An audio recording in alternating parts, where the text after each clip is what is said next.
Welcome to the Fear and Greed Business Interview. I'm Sean Aylmer. Australia's environment could be repaired, including saving threatened wildlife and restoring our rivers, for just 0.3% of GDP. In dollar terms, it's about $7.3 billion a year for 30 years, the first time a dollar figure has been put on saving our environment. A new report compiled over 6 years by the Wentworth group of concerned scientists argues that we don't have to choose between a healthy environment and a productive economy. We can have both. Jamie Pittock is a professor at the Fenner School of Environment and Society at ANU. He's a member of the Wentworth Group of Concerned Scientists and a co-author of the Blueprint to Repair Australia's Landscapes, which was launched this week at the National Press Club. Professor Pittock, welcome to Fear and Greed. Great pleasure to be here with you, Sean. First, to the damage. When we're talking about repairing Australia's landscapes, how much damage has been done? Well, there's been a vast amount of damage done to Australia's environment. And just to give you a few examples, around half of our most productive agricultural soils are suffering from acidification and soil structural decline. Around a third to half of our rivers are seriously damaged. And that's a real problem given that we're living on the driest inhabited continent on Earth. And we almost completely extinguished the shellfish reefs around the southern Australian coastline that are key nurseries for fish. And so these sorts of damages not only are really bad for the environment, but they're also bad for the economy because it means that we're not producing the volume of crops that we could be, and we're reducing wild fish catches, and we're having to spend more on things like treating water for domestic and other purposes. How urgent is the challenge? So we're talking about this now after 6 years of study by the Wentworth Group of Concerned Scientists. It's not an area I know much about, Jamie. So tell me, where are we at? Are we at a tipping point? Is it just something that we need to do over the next decade or a few decades to revitalise our food chain? I'm trying to get a sense of where we are in the process. Well, it's both urgent and it isn't. I mean, in some ways, what we're talking about is a slow onset disaster where every year things are getting a bit worse. And yes, there are some cases where we do approach tipping points where things get dramatically worse. You know, we saw that in the Millennium Drought when, for example, the River Murray wasn't flowing through to the sea, and that whole Coorong and Lower Lakes area in South Australia dried up, went saline, went acidic, and that caused a tipping point for many of the local businesses there. Dairy farms couldn't produce, for example, because they couldn't access clean water. But every year that we don't act is a year that we're racking up the bill to fix the problem later, and is the year that we're causing other problems like climate change that will seriously come back to bite us. And the point being that it does have to get fixed at some point. Technology can't prevent us from fixing it because we need to feed ourselves. Is that kind of the bottom line? Absolutely. We need to start fixing this at some point, and we suggest beginning this coming year.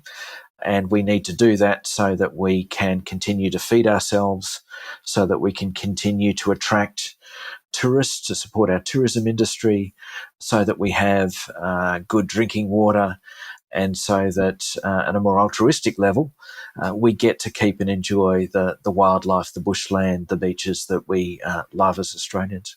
Stay with me, Professor. We'll be back in a minute.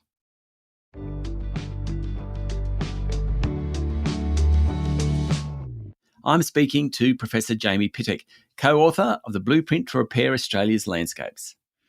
Okay, so there are 24 recommendations. Perhaps can you take me through some of the key recommendations from the review?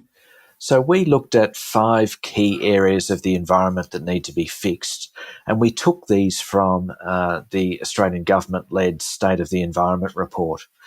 And so I'm a watery kind of a guy, so I'll start with inland water ecosystems, where we think that there's around 40% of the budget needs to be spent on repair.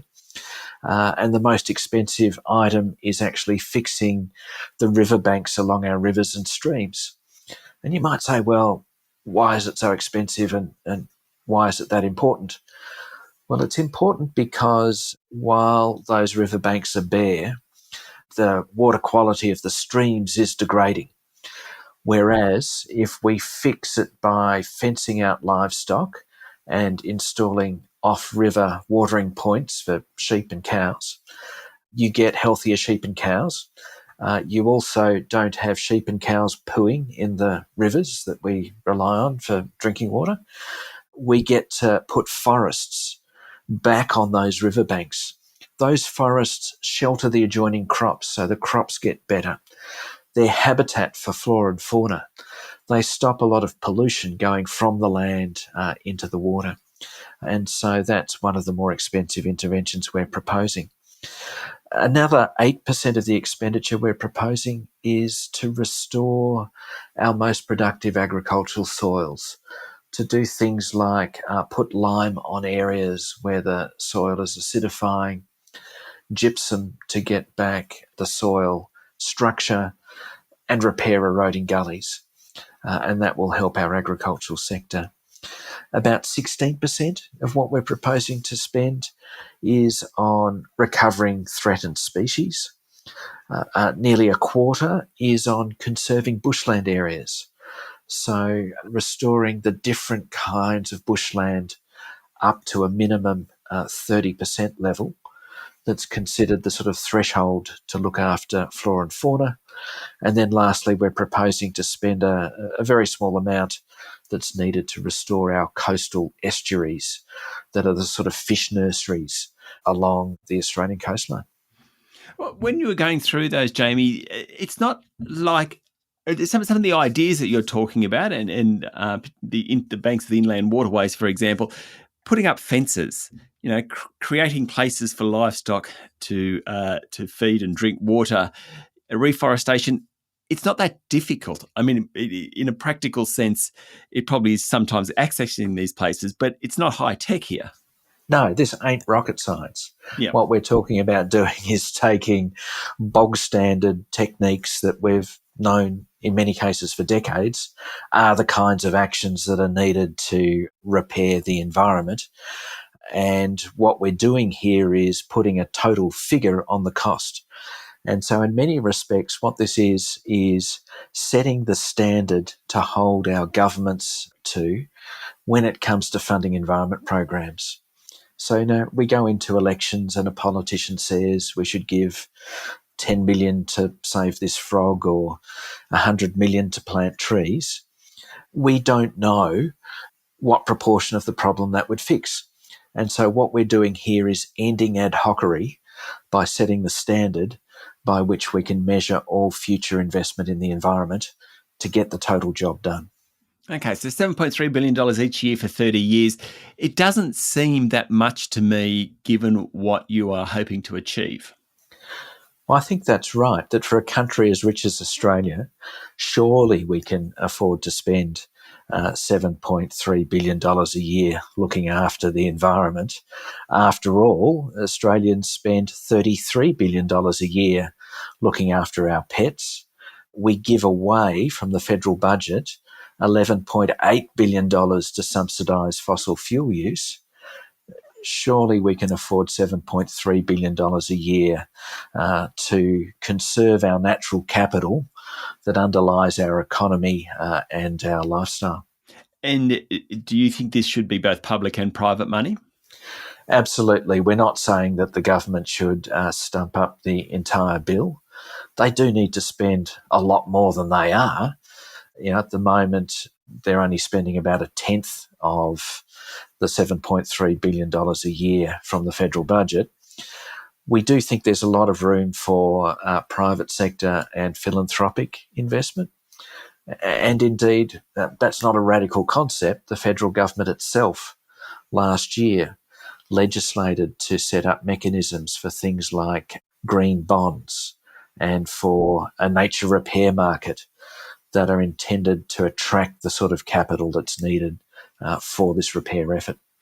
You launched this at the National Press Club this week. What's the response been like? And I suppose more importantly, do you think there's political will to act on it?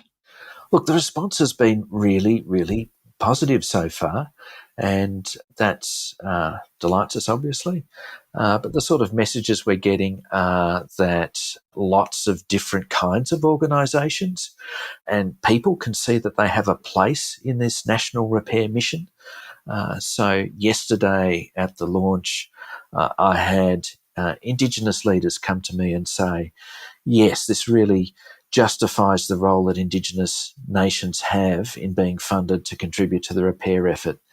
We had the regional natural resource management organisations.